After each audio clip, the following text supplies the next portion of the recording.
Hello to our listeners! Maaari niyo akong tawaging Tita Vey na maghahatid sa inyo ng isang kwentong mula sa isang sender. Ang kwentong ito ay pinamagatang mensahe. Hello po, Tita Vey. Itago niyo na lang po ako sa pangalang Itim na Rosas. Ako po ay isang 30 years old na transgender. Noong 22 years old pa lang ako, natuklasan ko na may kakaiba sa akin. Nakakarinig at nakakakita po ako ng mga bagay at tunog na hindi naririnig at nakikita ng ibang tao. Nagkakaroon din po ako ng mga panaginip na kadalasan ay nangyayari matapos ko itong mapanaginipan. Sa madaling salita, masasabi ko na bukas ang aking third eye. Napakarami pong karanasan at mga panaginip na nangyari na nais kong i-share sa inyo. Ngunit ang panaginip ko noong 27 years old ako, ang napili kong i-share. Sa panaginip kong iyon, Tita Vey, dumalo ako sa isang kasal. Ako ay nakabistidang puti, yung tipikal na sinusuot natin kapag aattend tayo ng kasal. Kami ay nakatayo at inaantay ng ikakasal nang bigla na lamang may rumagasang bus na nawalan ng preno.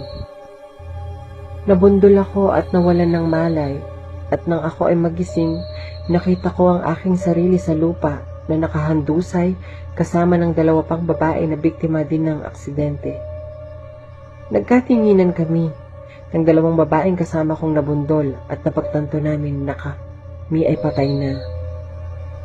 Yung isang babaeng kasama kong nabundol ay tumakbo habang umiiyak, dahil kumalat sa kabuuan ng kanyang bestida ang itim na kulay. Marahil siya ay natakot at hindi matanggap ang aming pagkamatay. Ang isa naman ay nanatiling kasama ko. Ngunit ako ay napatingin sa kanyang bestida.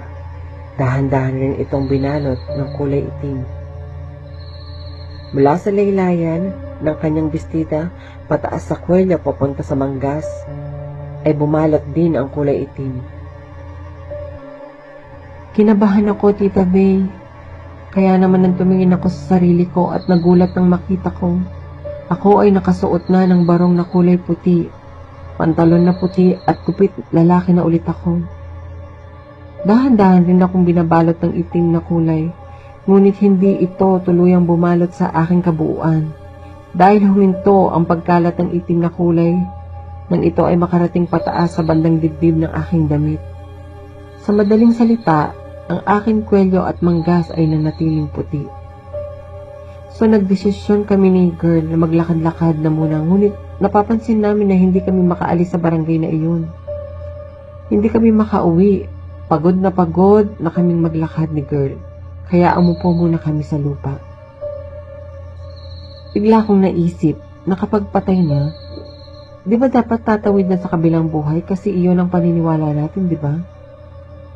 Kaya naman sinabi ko kay girl na, di ba sabi nila dapat tatawid na tayo kapag patay na tayo? At dapat di ba may liwanag galing sa langit ang susundo sa atin para makarating tayo sa itaas? Try kaya natin lumipad. Baka naman kailangan lumipad tayo. Baka naman nakalutang tayo sa hangin. Pumayag naman si girl at sinubukan namin at totoo nga. Dahan-dahan kaming lumutang pataas hanggang sa malapit na kami sa ulap. Kaunti na lang, maaabot na namin ang ulap. Ngunit nagtataka kami kung bakit nananatiling may agwat ang ulap sa mga kamay namin. Yung tipong 1 feet na lang maaabot na namin, pero nagtataka kami dahil hindi naman ito mahawakan.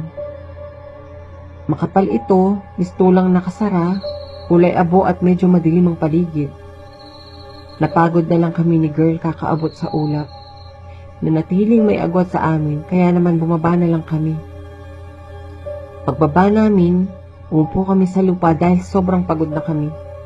Sa puntong iyon, hindi ko na mapigilan ang umiyak at tawagin ang pangalan ni Jesus. Ito po ang aking sinabi. Panginoon, kung bibig po ang isang pagkakataon na mabuhay, itatama ko po ang lahat.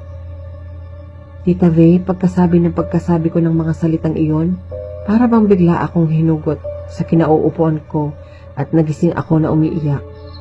Grabe po ang iyak ko that time, Tita V. Takot na takot ako at sobrang bilis ng tibok ng puso ko sa takot. Kaya naman ng sumunod na araw ay kinuwento ko ang tungkol sa panaginip kong iyon sa mama ko, sa mga tita ko at kinalabutan po sila. Pero nang kinuwento ko siya sa mga friends ko, di sila naniniwala. Ang iba na pinagtatawanan lang ako, ang isa naman ay sinasabi na baka daw malapit na akong mamatay. Ate V, nararamdaman kong isa tong mensahe. Nararamdaman ko sa puso ko na sa pamamagitan ng makatotohanang panaginip ay ipinaranas sa akin ng Panginoon ang mamatay nang hindi handa at hindi tumanggap sa Kanya. Sana mabasa mo ito, Tita V, at sana matulungan mo ako na maibahagi ito sa iba.